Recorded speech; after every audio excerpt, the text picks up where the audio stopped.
साल 2001 का दौर, जब देश में मोबाइल कहीं कहीं आना शुरू ही हुए थे। ये वो वक्त था जब गाने कैसेट पर ही सुने जाते थे, लेकिन सीडी ने बाजार में दस्तक दे दी थी। उत्तर प्रदेश के गाजीपुर के टंडवा गांव में एक लड़का बिना गद्दी वाली साइकिल पर घूम घूम कर बाजार में कैसेट वालों से अपने गाने बजाने के लिए कहता था। उसके 2 एल्बम मार्केट में आए थे, बुढ़वा में दम्बा और मलाई खाए बुढ़वा। 2003 में इसी लड़के ने एक और एल्बम लॉन्च किया, नाम था निरहुआ सटल रहे। अब ये एल्बम इस कदर हिट हुआ कि लड़के को साइकिल से दुकानों पर जाकर गाने बजाने की रिक्वेस्ट नहीं करनी पड़ रही थी। पूर्वांचल में साइकिल मोटरसाइकिल चला रहे हर नौजवान की जुबान पर इस गाने के बोल चढ़ चुके थे। शादी समारोह में निरहुआ सटल रहे गाने की फरमाइश होने लगी थी। इस गाने ने पूर्वांचल के दिनेश लाल यादव उर्फ निरहुआ को स्टार बना दिया था। गाने की कामयाबी देखकर दिनेश लाल यादव ने नाम के साथ निरहुआ टाइटल भी जोड़ लिया। आइए आज जानते हैं आजमगढ़ से सांसद बने दिनेश लाल यादव की कहानी और उनकी जिंदगी को।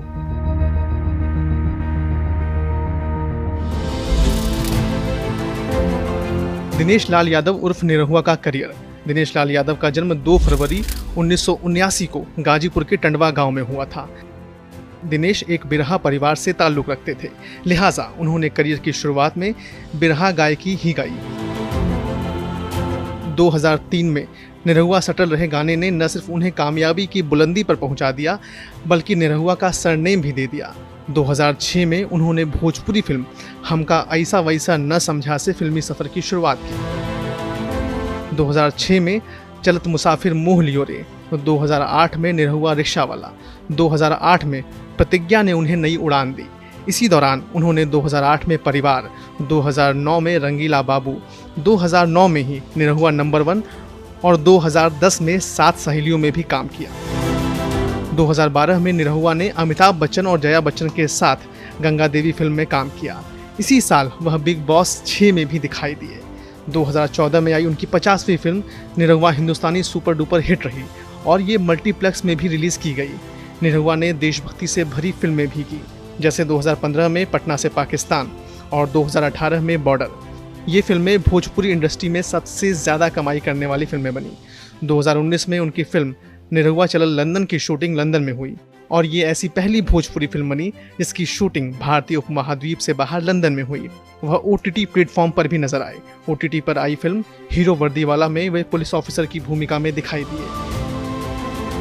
ये भी भोजपुरी भाषा की पहली वेब सीरीज रही।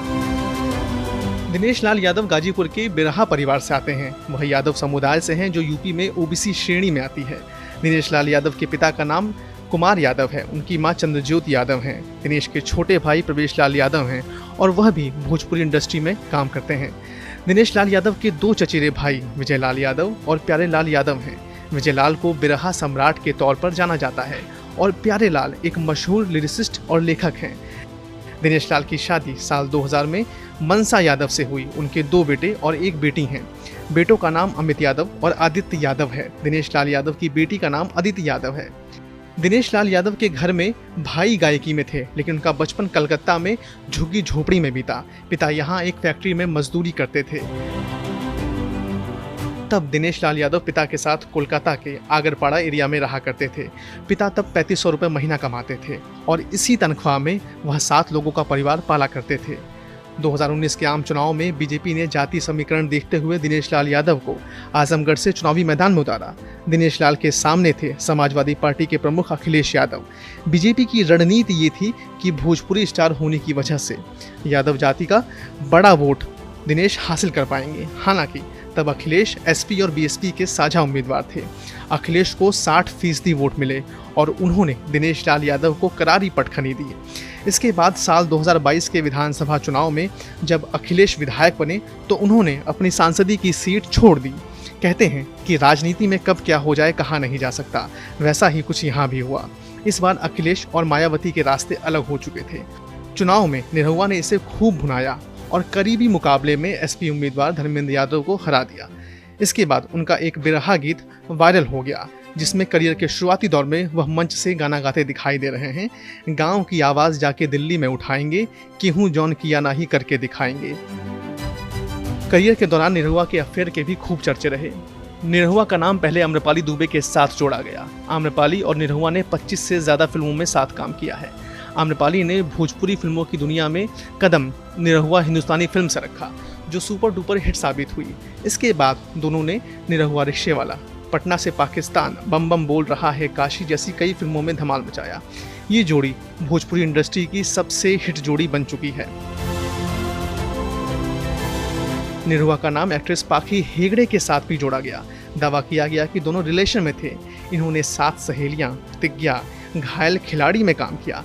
कई जगह तो ऐसा भी दावा किया गया कि निरहुआ ने पाखी से शादी कर ली है। निरहुआ की संपत्ति कितनी है? 2022 में आजमगढ़ लोकसभा सीट के उपचुनाव में दाखिल किए गए एफिडेविट में दिनेश ने अपनी शिक्षा 12वीं पास बताई और अपनी संपत्ति का ब्यौरा भी दिया।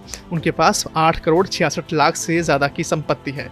वहीं निरहुआ की पत्नी की संपत्ति 6 करोड़ है। आज निरहुआ एक फिल्म के लिए 50 से 60 लाख रुपए लेते हैं। निरहुआ के पास 1 करोड़ रुपए की कीमत की कृषि भूमि है, जबकि 15 लाख की कीमत वाली गैर कृषि भूमि है। गोरखपुर में 45 लाख रुपए की कीमत का एक फ्लैट भी उनके पास है। एक्टर के पास मुंबई के अंधेरी में 3 करोड़ का फ्लैट है। निरहुआ के पास लग्जरी कार भी हैं। वह रेंज रोवर और फॉर्च्यूनर के मालिक हैं। उनके पास 16 लाख के सोने और चांदी की ज्वेलरी है।